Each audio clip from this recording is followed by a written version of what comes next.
Welcome Back. to the TAE Time podcast. Today, Communicating Europe initiative funded by Department of Foreign Affairs and Trade in collaboration with Black and Irish. And today we have Ashling here with us, Special special guest. guest, and Welcome. welcome. If you Thanks want for to, having me, guys. I feel I'm absolutely. so much cooler being in your presence now. No, appreciate Thank it. you for coming on. Please introduce yourself. Yeah, Yeah, so I'm Aisling. I'm head of communications at European Movement Ireland, and we're an NGO that specialises in European affairs. We're the longest established NGO working on European affairs. So we would have been established in 1954. So really rich heritage over 70 years, as an organisation promoting Europe in Ireland, and we work, to promote a more democratic, progressive, and inclusive European Union as well. So we're absolutely delighted today to speak to Black and Irish, who we've worked with in the past, and it's just wonderful to be able to talk to you about the European Union, how it functions, how it operates, and I suppose how decisions are made, because the European Union has it's such an influential governing body in our lives every day and makes decisions that affect our lives. So I'm delighted to be able to talk to you about processes and parliamentary processes and how all these decisions are made in the background. perfect. Yeah, no, I really appreciate you actually even taking the time out to go do this because this is one of those things that obviously the EU and Ireland work in tandem all the time, and everyone's kind of affected literally about it, but no one really knows too much about how it Mm-hmm. goes. Everyone just thinks, oh yeah, a bunch of bigwigs in the court somewhere saying something, and stuff gets done and stuff doesn't get done depending on who you're asking. So it'd be great if you can give us like maybe an overview of kind of like how the system works when it comes to the EU itself. Okay, is everybody ready to take a big, deep breath here? Okay, so there's seven EU institutions. There's the European Council, there's the European Commission, the European Parliament, the Council of the European Union, which I'll talk to you more about later because that's going to be really important for Ireland next year. And then there's the European Court of Justice, the European Court of Auditors, and the European Central Bank. But the institutions that we're going to focus in on today are those that are the decision-making bodies. So those that are involved in policy and legislation. So that is the European Council. So the European Council is sets the political direction of the European Union. So that's where, say, Taoiseach Micheál Martin sits, French President Emmanuel Macron, all the leaders, the prime ministers, the presidents, the heads of state sit on the European Council. So they set the political direction. Then you have the European Commission, and many people know the president of the European Commission, Ursula von der Leyen. So the Commission then has the power to initiate legislation. Okay, that's really, really important. So that's the only body that can initiate legislation. And within the Commission, there are 27. There's 27 commissioners. So it's called the College of Commissioners.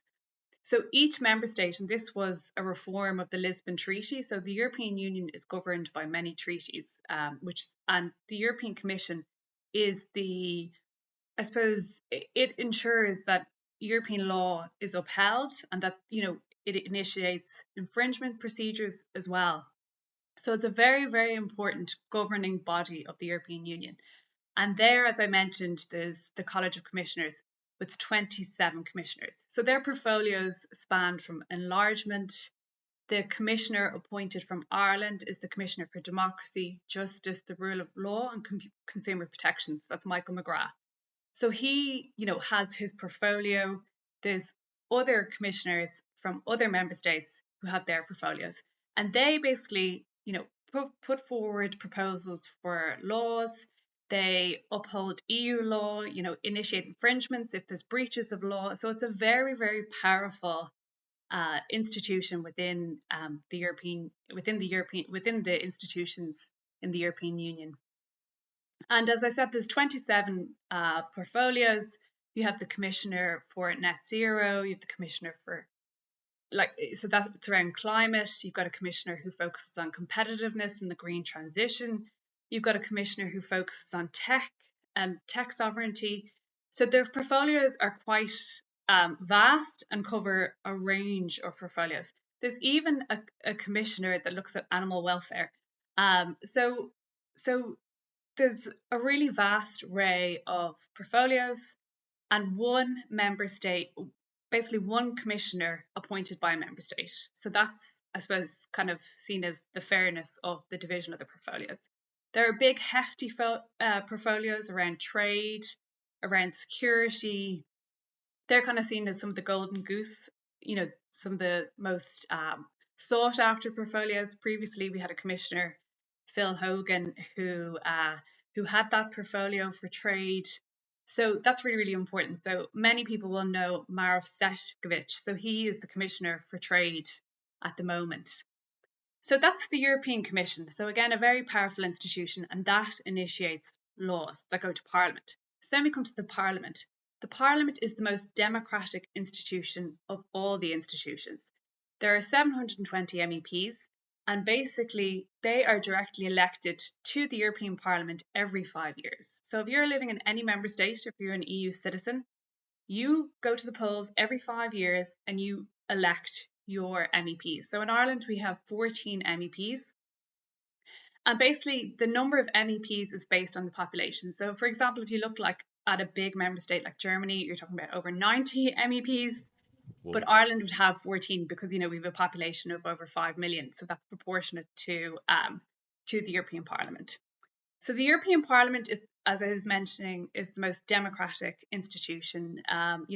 You have political groupings from the far right to the far left. They can be quite extreme in their differences.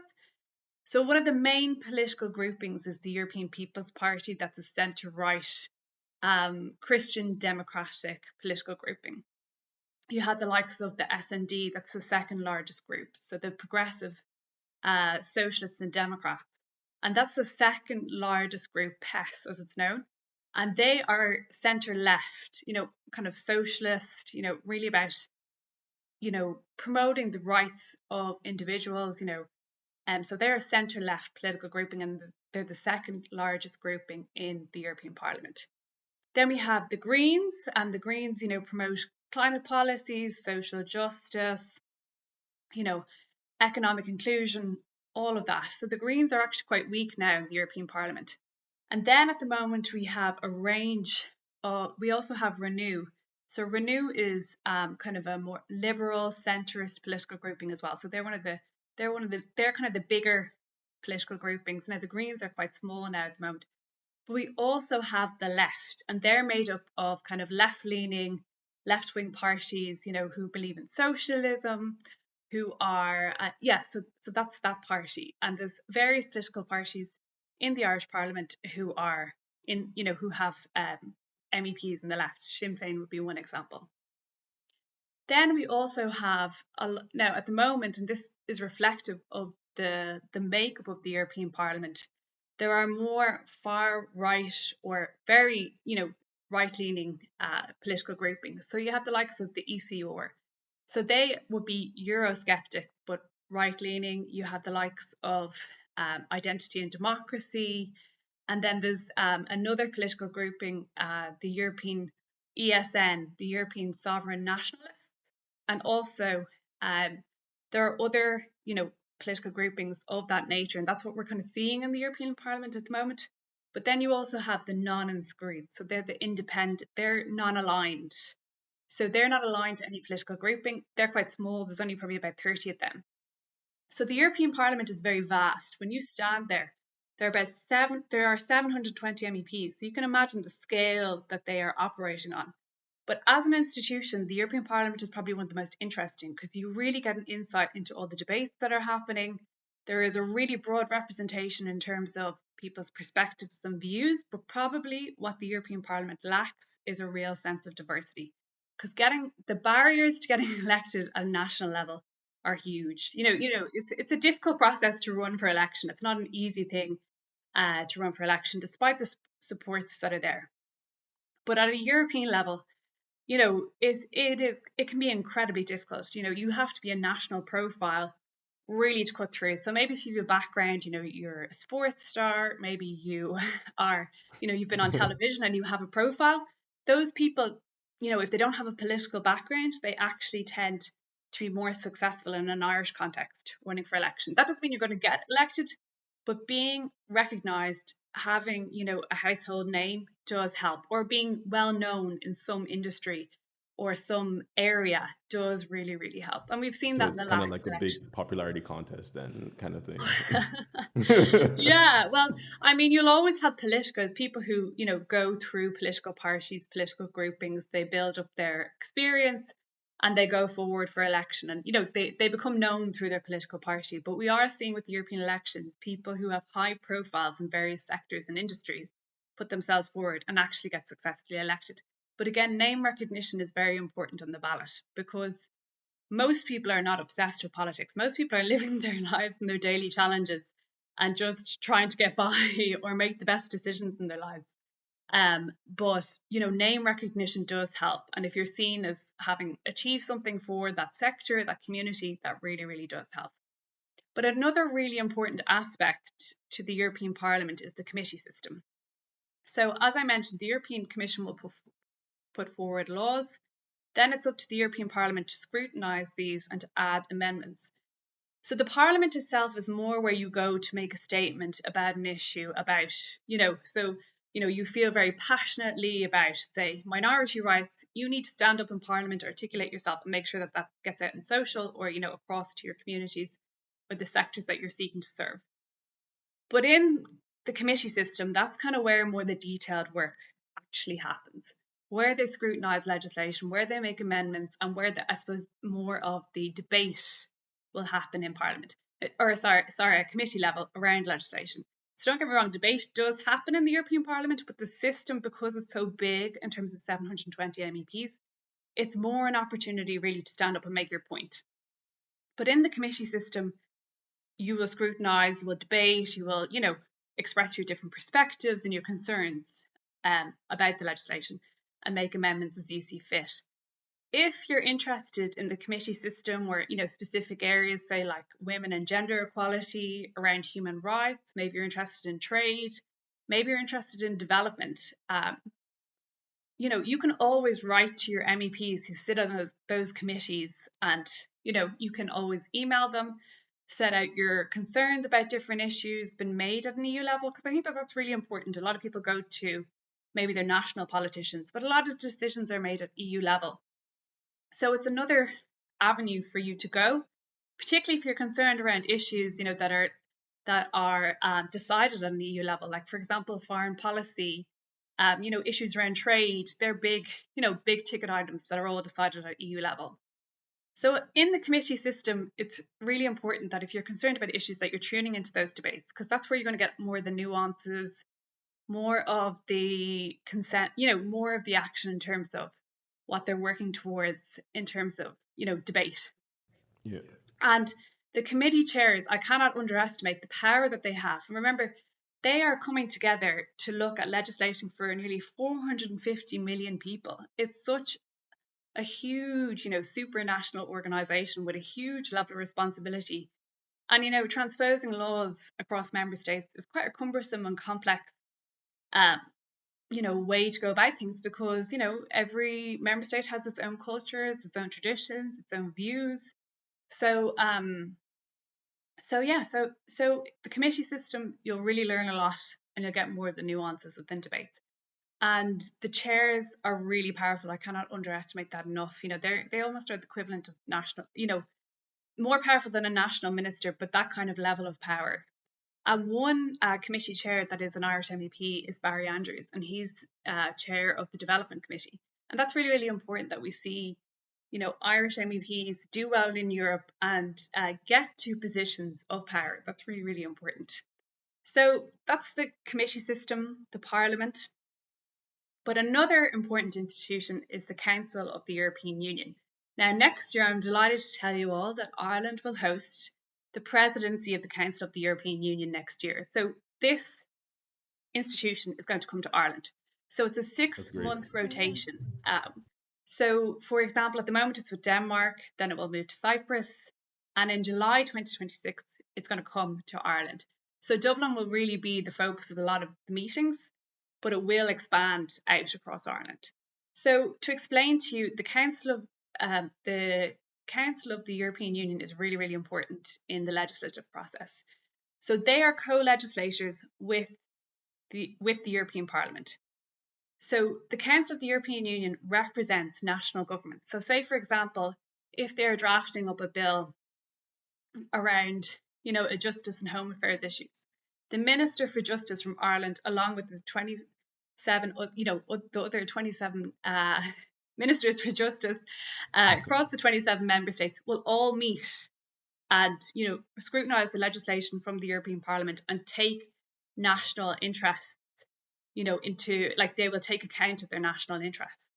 So again, as co-legislators, another really influential body and a really important body, because the European Parliament, remember, when you're elected to it's really actually important for me to say this, that when you're elected to the European Parliament, the idea is that you kind of forgo your nationality and you act as a European. It's about legislating in the Oh. interests of the European Union, not in the interests of Ireland or Romania or wherever it may be. It's about setting aside just your national interests, and it's about, thinking about the broader picture.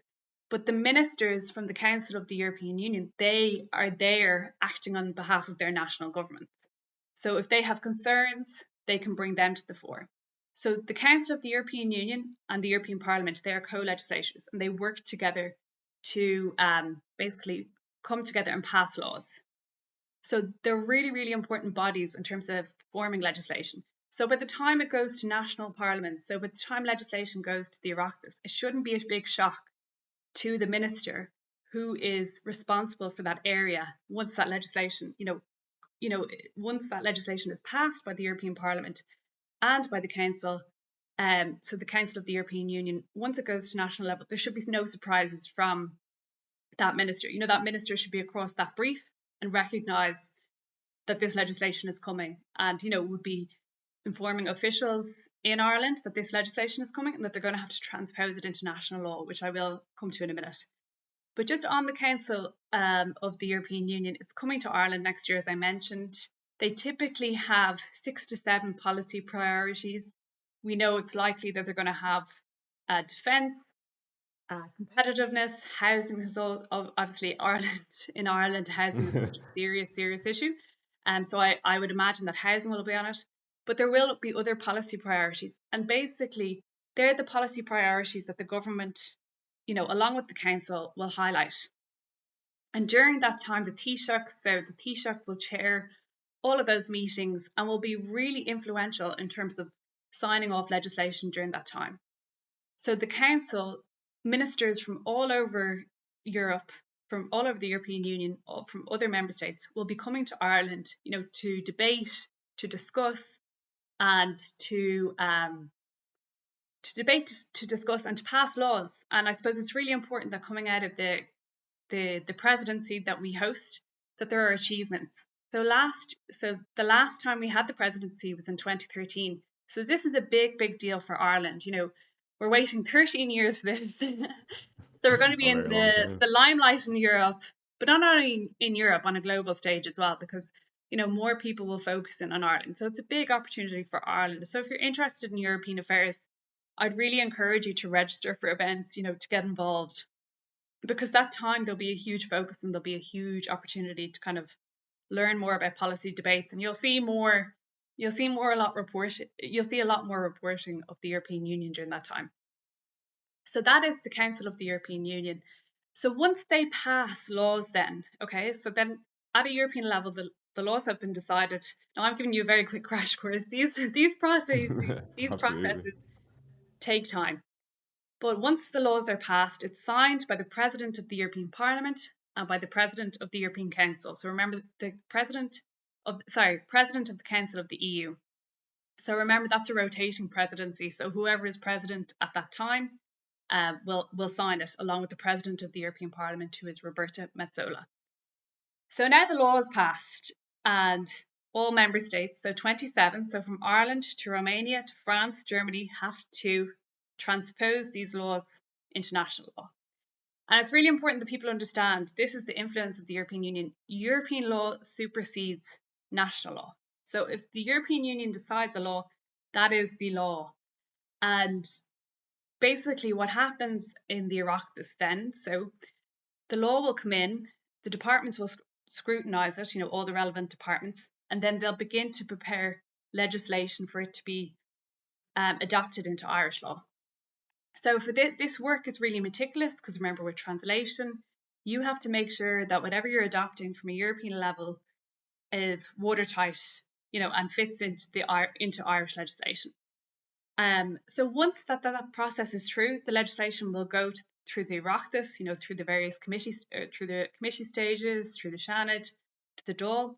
And if you're really interested in a super nerd in European affairs, I definitely encourage people to watch committee debates for the Committee on European Affairs, as they have a specific role to scrutinise EU directives, and it's their job to kind of, if there's any feedback that they want to give back. So it's called an opinion. If they want to make an opinion about a legislation that goes back to the European Parliament in terms of an amendment, or it'll go back to the Commission, that hang on a second here, this isn't going to work because X, Y, Z.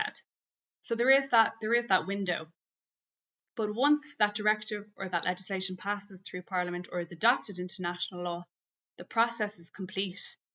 And each member state has a certain amount of time to transpose the legislation. So some legislation is, it's kind of seen as a shared competence, where it will go to Parliament, it will go to the Dáil, the Seanad, the committee stages, and some legislation is just adopted through, the officials from the departments will scrutinise it, will adopt it, and it will go into national law. So it's different. It depends on the remit of the legislation, if that makes sense.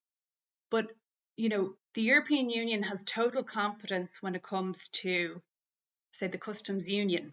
Okay, so that's part of the single market. So our trading agreements with all the 27 member states to keep our borders open so that we can trade freely. But say, for example, something around the likes of, say, for example, something like tourism or education, that's legislated at a national level, but there are supports available from the European Union for those initiatives.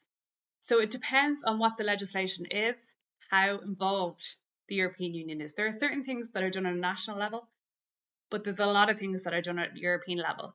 And there's a lot of things that the European Union has exclusive competence on. And that would be the customs union, for example.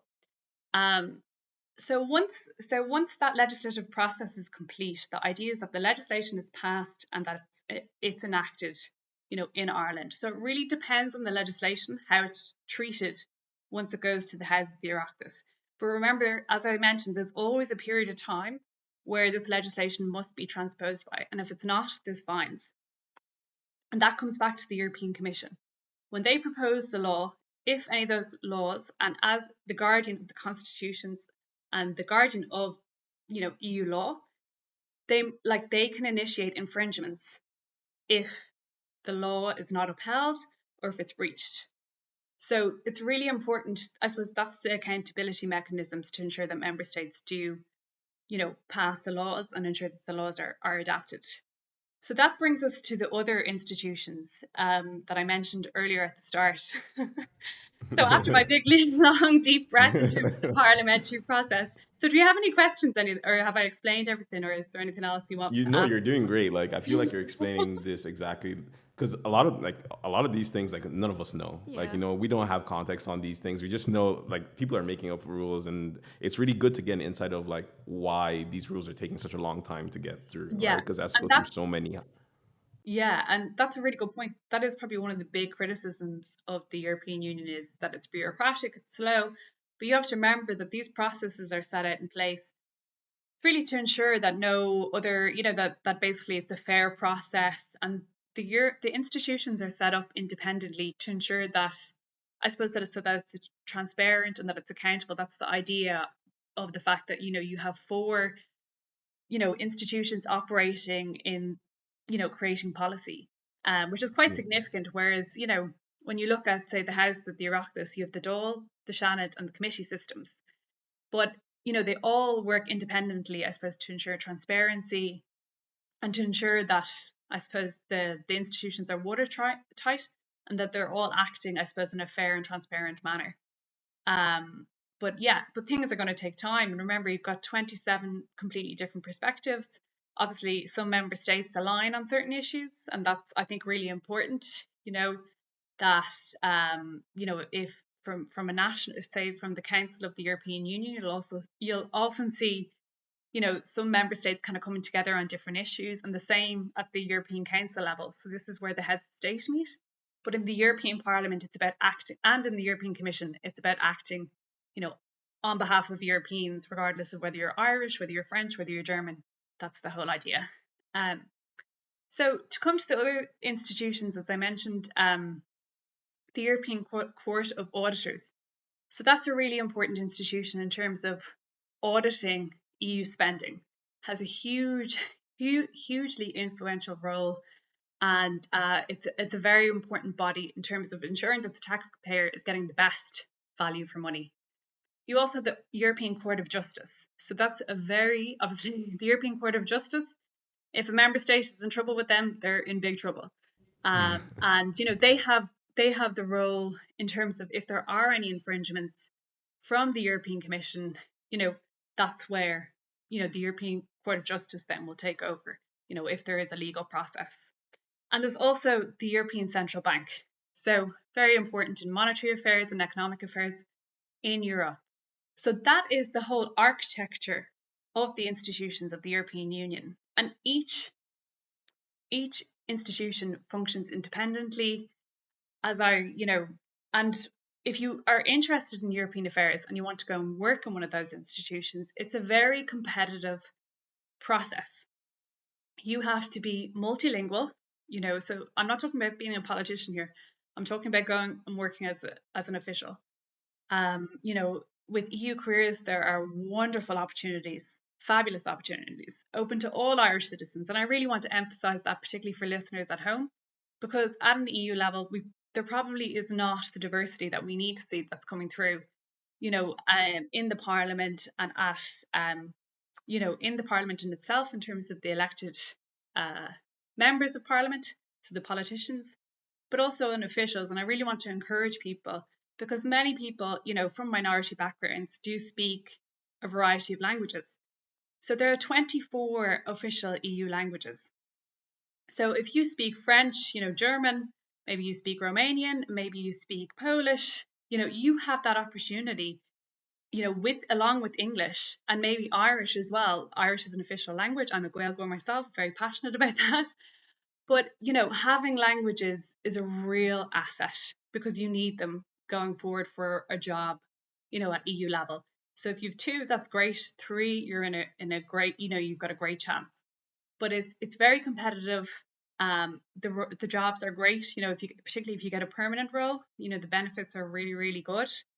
But I would definitely encourage people, to visit EPSO, to look at our jobs list, every week that comes out on Thursday, because there's great roles at EU level. And if you have that passion or that interest in policy made at EU level, and you're really interested in kind of multilateralism, lots of different countries operating in the system with lots of different cultures, you'll really enjoy working, in the institutions at a European level. And there's an abundance of opportunities there. And European Movement Ireland can help you and give you gateways, towards assistance and that. Because, a lot of young people listening, sometimes at university, they're not even aware that these opportunities exist. And we need good people, in our civil service in Ireland, but also at an EU level. It's very important that we have that representation. And Yeah, it's great that you mentioned that, because even like I can't even think about back in college of knowing anything that anyone could do this or anything like that. So it's always great. I think it's definitely one of those things where you can see kind of like the whole barrier to entry, where it's kind of like the people who know, and then everyone else is just kind of like left out there. So it's important that like messages like this are spread across, and Yeah. I really, especially really want to to hammer that, because if you've done like political science, if you've done science, if you've done law, if you've done business, and you have languages, you're really like, if you don't have languages but you're interested in this, obviously you speak English, which is an official working language of the European Union. That's a massive plus. But if you have any Irish, or you want to go back, like we see a lot of primary school teachers go, a lot of people who want to be primary school teachers, they go back and they do Irish again. It's definitely worth exploring that option, because having languages is really, really important. And obviously, being a native English speaking country, we're really lucky that way. When you go to the institutions, you're talking to Danish people who have like four languages, and like say Danish or Swedish or Finnish, they're so different to the Latin languages that we're so familiar with in the Irish education system. But I just really want to send that message of encouragement because the opportunities are there for everyone, and the Department of Foreign Affairs, they hold seminars, they want people going. We want to see a diversity going. We don't want to just see the same profile. And there are supports there to help you get there, but it is a competitive process. I am going to I'm going to be fully honest. It's not the easiest process, but the European Union, it was set up out of the ashes of World War II. The whole idea was, when it was first founded, because World War II is obviously such a grueling, horrendous, horrific war, that that through economic interdependence, that we would, I suppose, peace and prosperity would prosper, and that we wouldn't have wars. Now that theory has really been tested now. The whole globalization theory, that through trade and economic cooperation that we wouldn't see wars. But it was first really tested with the war in Yugoslavia, so the former Soviet Republic of Yugoslavia. So that was the likes of Croatia, Serbia, um, Serbia, Montenegro, Bosnia Herzegovina, and Slovenia. Countries who made up the former Republic of Yugoslavia. So that war, now, while none of those countries were member states at that time, but that war was horrific, obviously on the continent of Europe. Then later we had the Russian invasion of Georgia in 2008. And now we, nearly 4 years on, it'll be February the 4th anniversary of the Russian military assault in Ukraine. So Europe has still experienced war, but we haven't had war between specific member states. And that is testament to the European Union, to economic cooperation, to trade, to prosperity. But war has still happened, on the European continent. And I suppose the whole idea, those huge anger and frustration, I suppose, well, anger and frustration doesn't even begin to quantify it, but there was a lot of reliance on Russia for energy, for gas. But, the thinking was that through economic interdependence, through trade, that Russia wouldn't want to attack us because, they're profiting from our reliance on their energy. But obviously we've seen with Ukraine, that's not the case at all. And now we're seeing, big moves at a European level towards defence, towards, greater investment in defence. And that's also because of the election of Donald Trump in the White House. So things are really changing at an EU level. But again, back to that point that you raised earlier, around decision making. You see, it's important to say as well, for decision making in terms of qualified majority voting, right? So these are the two mechanisms about how decisions are made. So you need 55%. You need basically 55%, or sorry, 65% majority, right, of member states. That's about 15 member states, agreeing with your proposal. But then it has to represent, uh, you know, a significant proportion of the European population of member states. So that's qualified majority voting, but that applies, qualified majority voting is used continually. But what I would say is that on sensitive issues like foreign policy, like security and defence, like enlargement, they're kind of really sensitive areas, it's unanimous voting. So Oh, that's why, that's very on good. foreign policy, on issues, big issues that we're seeing, that a lot of decisions are blocked or vetoed because you cannot get a unanimous yes from all 27 member states. I'm surprised it even works even ever. Like there's always gonna be one Yeah. person that's gonna say no. So that can kind of explain why at times, people, well, particularly on a particularly around foreign policy, on issues around Israel, Gaza, sanctioning, things like that, that we haven't seen, action on that. And one of the core reasons is because you need 27, member states to agree together. Hmm. So Exactly. but with qualified majority voting, it's 55% of member states. So it's 15 member states of 27 member states, and 65% of the total EU population. So and QMV, as it's colloquially known, that can apply to trade policy, to the single market, to agriculture, broad policy discussions. But when it comes to sensitive areas like foreign policy, EU taxation, enlargement. So enlargement is, adding new member states into the European Union. So the likes of Ukraine, is an accession country, Moldova, and foreign and defence policy, obviously, very important. So these sensitive areas that have to be unanimous voting. So that's why we often see stalemate, inaction, and no decisions. That's Wow. honestly like it's actually kind of insane when you put into that, and so appreciative of the crash course because it really makes you realize that there's just so much there, and it's kind of ridiculous that one that it's even managed to work for as long as it's been able to, but it also kind of shows something that's really like special, I guess, about the whole unity of like the European Union, that the fact that we've been doing it for so long, back and forths, and like on European soil anyway, between themselves, ever since it gone, there hasn't been like wars between each other, right? Which is amazing. So Yeah, obviously it worked, and it's making a massive impact in all our lives, even like simple things like the USB-C, GDPR, all these things like make massive impacts in all our lives. Not just in from someone in Romania, like someone in Ireland as well, and it's great to see, truly. yeah, like when the European Union, works in the common good, like the whole idea, of the first, founders of the European Union. So after the World War, they never wanted to see anything like what happened, to Europe again because there was so much division. And like, France was decimated. Germany now, had an incredible, a really difficult legacy to live with after World War II. And the whole idea was, to come together. But the whole idea as well was not just only peace and prosperity, but it was the idea that, and it still is today, that countries working together, can achieve more together. Whereas if we're all operating independently, that we're, less strong. We're not a force, together as a continent. And the EU is also known as, a rule maker, in terms of regulation. So in the world, say, in terms of manufacturing. So say, for example, I'll give the example of toys. The EU probably has the gold standard in terms of regulation around toy creation.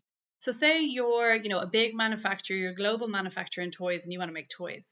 So the way that the world has kind of worked is that if they adopt EU standards, they can sell into any market. So they always adhere to EU standards and then sell into the rest of the markets because once they reach that kind of gold standard, they can sell everywhere. And it's kind of known as the Brussels effect. But while the EU is kind of really well regarded for regulation, it can also be seen as a weakness as well. And that's why we're seeing so much around the competitiveness agenda. But then you don't want a situation where there's so much deregulation, where we're omitting human rights, where we're, forgetting about our climate policies and, important that basically it's deregulation to the point that there's no addressing of, basic human rights in supply chains, that we're advancing green policies.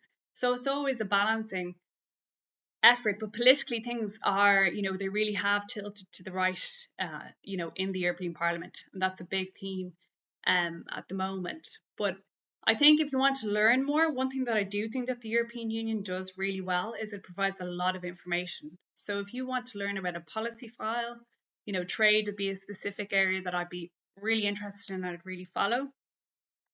Or if you're interested in security and defense, or if you're interested in minority rights and human rights, you can go on, you can watch the committees, you can see the debates, you can follow MEPs that you're interested in, you can look at the commissioner's profile and the work that they're doing, you can watch Euronews. So there are ways, even though Brussels can seem a bit far away and removed, there are ways to connect with Europe. And I'd really encourage listeners who have any kind of interest in the European Union, to go on the Commission website, watch. They do press briefings every day that you can tune into, that you can watch. There are tons of explainers as well.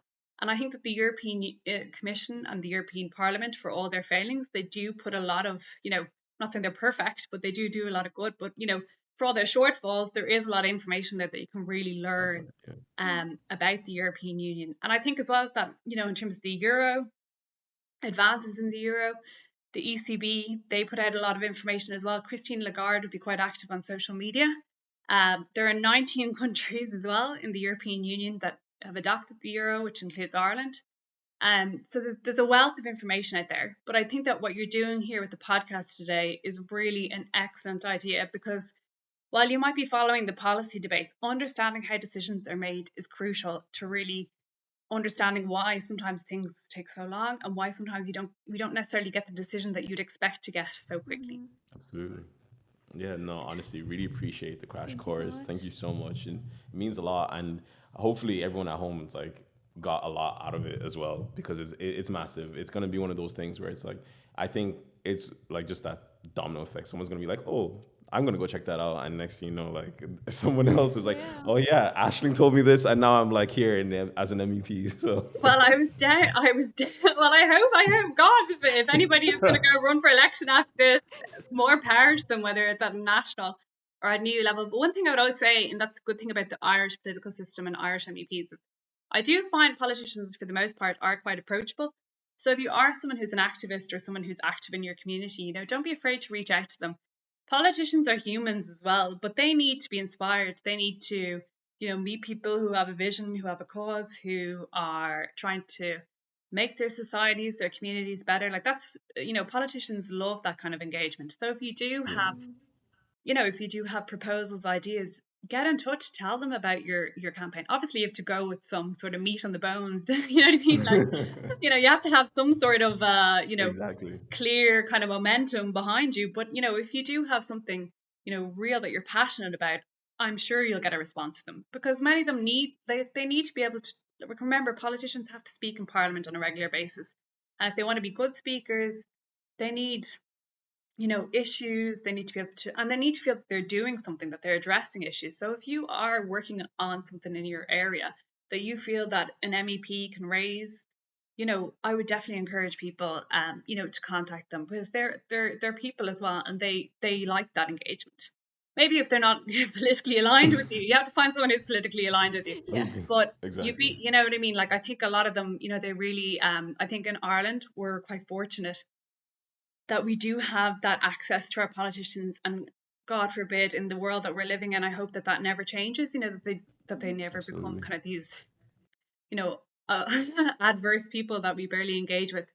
And I think that is the beauty of the Irish political system, and that still translates at European level, because some politicians are directly elected. They're just based on their parliament, based on the political grouping or party that they represent, rather than that really kind of strong link to their community. So definitely in that way, I would encourage people, if they are activists, if they are concerned about issues, to make those connections. Yeah, and that's perfect. And hopefully you guys will actually do that and send out emails and do the whole thing. And Yes. So in and we really 2029, I'm going to appreciate. see Nicolette and Barack running for the European Parliament.